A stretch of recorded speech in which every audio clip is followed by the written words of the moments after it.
Hey everyone, welcome back to Corporate Decoder, the place where we explore the fascinating world of corporate finance and uncover what companies are really saying in their filings.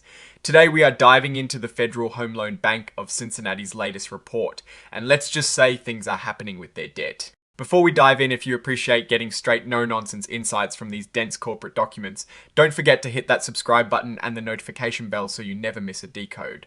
Also, if you want to join a community of fellow corporate finance enthusiasts, links to our Discord are in the description below this video. Alright, so what is this filing all about? Well, the Federal Home Loan Bank of Cincinnati, or FHLB Cincinnati, as they're known, is essentially a financial institution that gets its funding by selling debt in the public markets.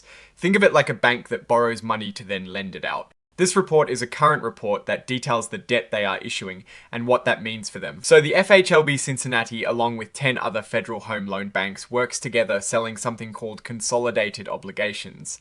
These are basically bonds and notes that are the shared responsibility of all 11 banks.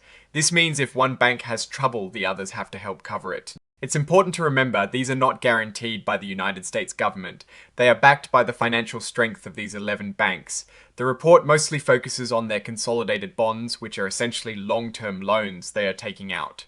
They are not including short-term debt here because those mature so quickly they are not really considered in the same way we look at these longer. Now let's get to the meat of it, the actual debt being issued. We're looking at Schedule A, which lists the consolidated bonds they have committed to issue. These are the loans they are taking on.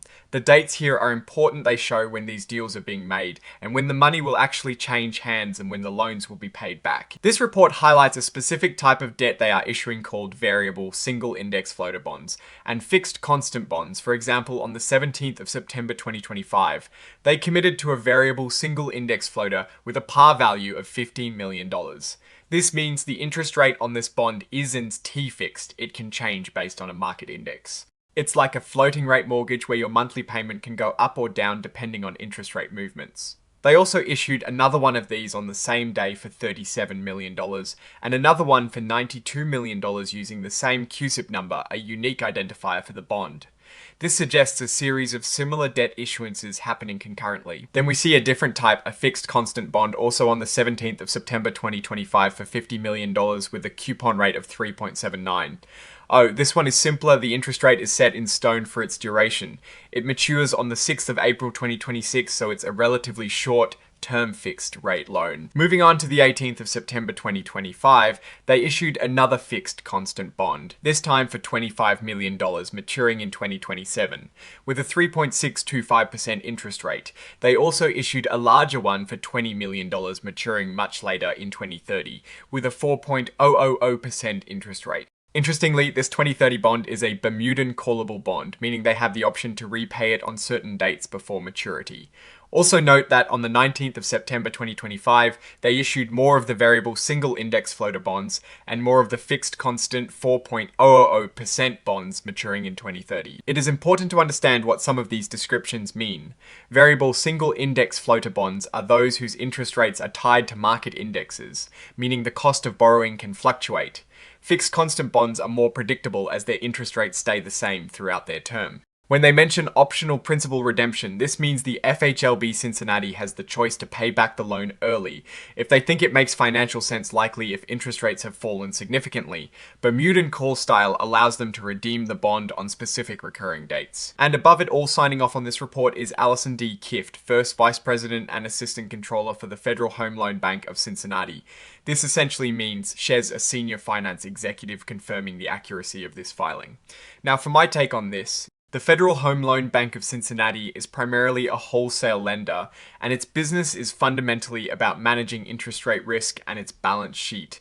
Their extensive use of debt, as reported here, is how they function. The issuance of both fixed and variable rate debt shows a strategy to manage borrowing costs in different interest rate environments.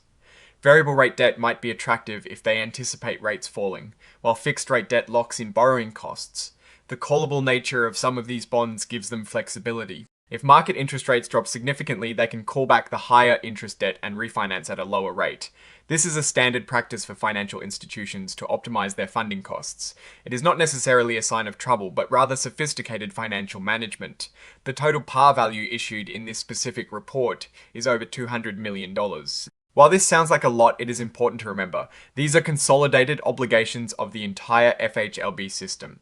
The specific risk here is always tied to interest rate environments and the overall health of the member institutions that borrow from the FHLB system. The FHLB system itself is designed to be resilient through diversification and the joint and several obligation structure. So what are the key takeaways here? The FHLB Cincinnati is actively issuing debt to fund its operations, primarily in the form of consolidated bonds. They are employing a mix of fixed and variable rate instruments, and some of these bonds have call options offering flexibility. The numbers here reflect routine but significant borrowing activities for a financial institution of this type.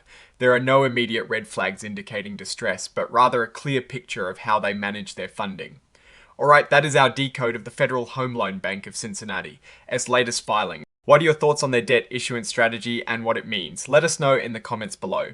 If you found this breakdown helpful, give this video a thumbs up and make sure you are subscribed for more deep dives into corporate filings. And as always, check out our Discord community linked in the description.